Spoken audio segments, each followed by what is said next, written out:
ओम शांति। आपका प्रश्न है, सरस्वती है ब्रह्मा की बेटी, प्रजापिता ब्रह्मा है तो जगत अम्बा भी चाहिए। वास्तव में यह है गुप्त बात। बड़ी अम्बा तो यह ब्रह्मा है। इन द्वारा ज्ञान देते हैं माताओं को। वह बड़ी बेटी जगत अम्बा कही जाती है। नहीं तो ब्रह्मा मुख द्वारा एडप्ट होते हो तो माता यह हो गई। होशियार में होशियार है ब्रह्मा की बेटी सरस्वती। वह कहाँ से आई? ब्रह्मा को तो स्त्री ही नहीं है, वह है ही प्रजा का पिता। ये बात समझनी है। उत्तर है, ब्रह्मा की बेटी सरस्वती के बारे में हमने अभी ही एक टॉपिक यूट्यूब पर रखा था और दूसरा एक टॉपिक पहले रखा कि हर 9 जो देवियाँ है वो देविया की यादगार, ये राधे की आत्मा कहो या सरस्वती कहो या अम्बा कहो, सब एक ही है। वो कैसे, ये भी टॉपिक रखा है। आप यूट्यूब पर इस बात को अच्छी रीति समझ सकते हैं। और चैनल का नाम है शिव शक्ति मेडिटेशन बीके कुसुम। फिर सब्सक्राइब करेंगे तो प्लेलिस्ट में जाएंगे, वहाँ आपको सब कुछ ग्रुप वाइज मिलेगा। साथ साथ लाइक शेयर और कमेंट भी कीजिए, इससे आपका पुण्य का खाता बढ़ेगा। लेकिन दुआ तब मिलती है जब किसी को फ़ायदा हो, तो ऐसी कमेंट करनी चाहिए जिससे अनेकों को फ़ायदा हो। तो घर बैठे पुण्य कमाने का ये अच्छा से अच्छे साधन है। तो ये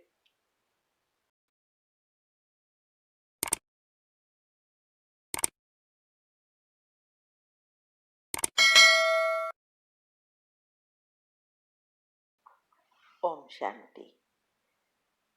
तो आप वो डिटेल में यूट्यूब पर सुन सकते हैं। यहाँ मुख्य प्रश्न आपका है कि दुनिया में अम्बा माँ जिनकी पूजा होती है वो फीमेल है और वो यादगार है राधे की आत्मा। इस सृष्टि पर 2 आत्मा मुख्य है, राधे कृष्ण, और वही अंत में ब्रह्मा सरस्वती बनते हैं। शास्त्रों में तो बहुत बातें बता दी है जो हमने अगले टॉपिक में समझाया। यहाँ तक कहा कि ब्रह्मा अपनी खुद की बेटी से ही काम विकार के लिए तड़पते रहे और सरस्वती उनकी बेटी अपने आप को छुपाने के लिए कहाँ कहाँ गई। ये सारी कहानी बना दी है। वास्तव में वो एडॉप्ट करते हैं हमें, जैसे हम ब्राह्मण बच्चों को एडॉप्ट करते हैं शिव बाबा, ऐसे ही ब्रह्मा द्वारा इस राधे की आत्मा को भी वो एडॉप्ट करते हैं। अभी वो मुख वंशावली ब्राह्मण बेटी बनती है, इसीलिए ब्रह्मा की बेटी सरस्वती हुई। तो ये जो मुख्य बात बताई कि वास्तव में अम्बा तो ब्रह्मा है, तो ये कैसे?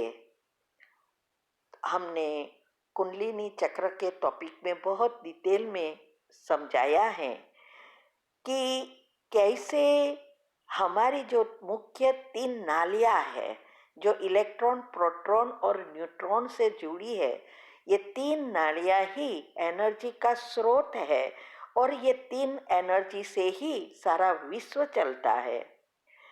तो इसमें जो 2 नाड़ी है, वास्तव में ईड़ा और पिंगला, उसको सूर्य नाड़ी और चंद्र नाड़ी भी कहते हैं।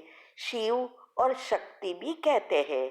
तो शिव है सूर्य, तो शक्ति है चंद्र, तो वो है कृष्ण की आत्मा और ये परमात्मा की आत्मा। ये दोनों का मिलन ही शिव शक्ति बनाता है। तो शास्त्रों में भी कहा है कि कैसे परमात्मा अवतरित होते हैं, उसको इस सृष्टि पर आकर संकल्प रूपी गर्त को धारण करना पड़ता है, अर्थात वो प्रवेशता करते हैं और वो एक ही आत्मा में करते हैं जो श्री कृष्ण की आत्मा है। क्योंकि ये दोनों आत्मा की शक्ति परसेंटेज वाइज सिमिलर बना समान है, थोड़ा 1% ही कम है, लेकिन दोनों में तफावत आकाश जमीन का है। परमात्मा शिव वो जन्म मरण के चक्कर में नहीं आते, इसीलिए उनकी शक्तियाँ वैसी की वैसी ही रहती है, जिससे सारा विश्व चलता है और उसको ही सारी दुनिया ढूंढ रही है। और श्री कृष्ण इस सृष्टि पर आते हैं, जन्म लेते हैं, इसीलिए वो जन्म मरण के चक्कर में आने से उस आत्मा कर्म के बंधन में भी बनती है और इस आत्मा की शक्ति कम होती होती जब सृष्टि चक्र पूरा होता है, अंतिम जन्म में वो सामान्य मनुष्य बन जाते हैं, तब परमात्मा आके उनको उनमें प्रवेश करते हैं और उसको नाम ब्रह्मा रखते हैं। ब्रह्मा का अर्थ ही है ब्रह्मांड की माँ। जैसे आत्माओं का पिता शिव है, वैसे इस सृष्टि पर सबके पिता माता ये ब्रह्मा है। ब्रह्मा और शिव से हर एक रिश्ते जुड़े हैं, इसीलिए हम भक्ति में भी गाते हैं, तुम माता पिता हम बालक तेरे, तेरे से ही सर्व संबंध जुड़े हैं।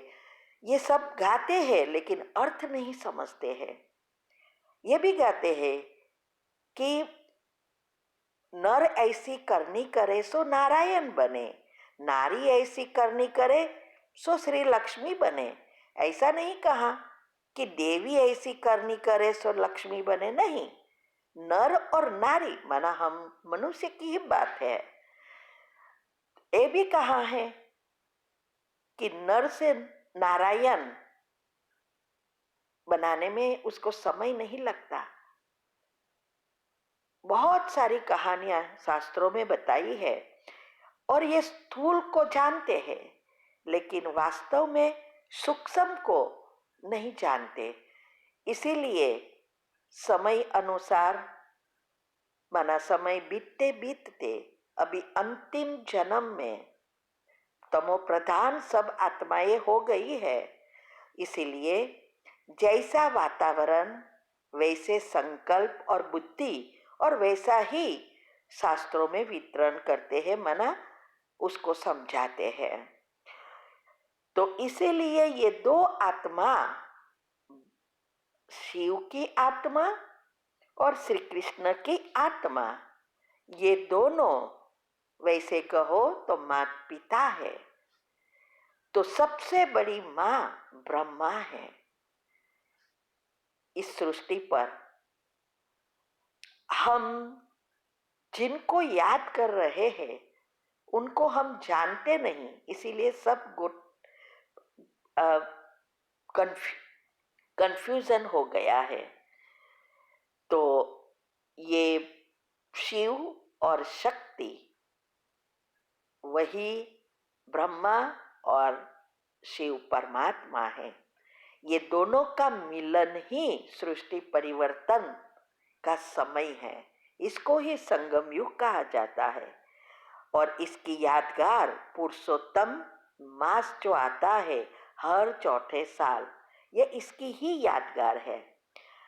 तो ये आज भी मुरली में कहा ना कि हम शिव के बच्चे भी हैं और पौत्र पौत्रियां भी है। अभी समझो इस बात को।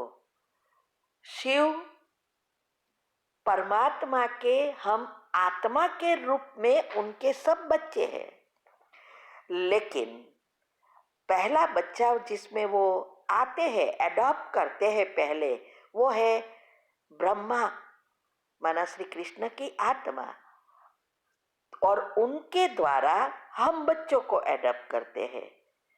तो ये माँ तो हो गई, लेकिन साथ साथ इस सृष्टि पर वो प्रजा के पिता है।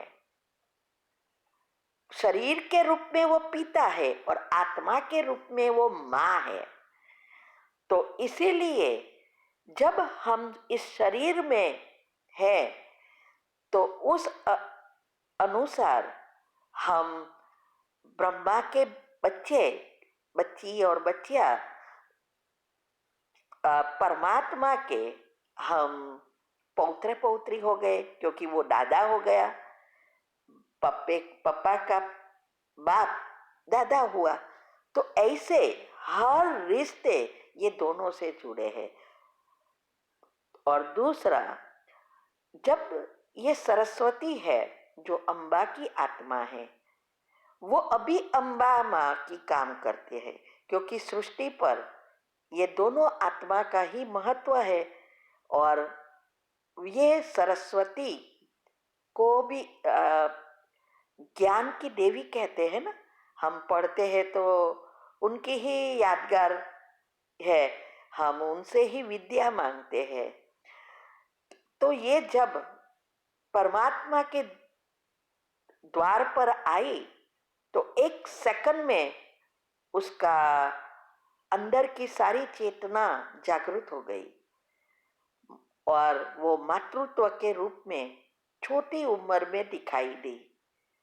उसकी याद शक्ति ये इतनी थी कि ये 4 पत्ते पाने की जो मुरली है, वो उसको लिखनी भी नहीं पड़ती थी, वो सब उसको याद रहता था और उसका अच्छी रीति वर्णन कर औरों को भी समझाते थे।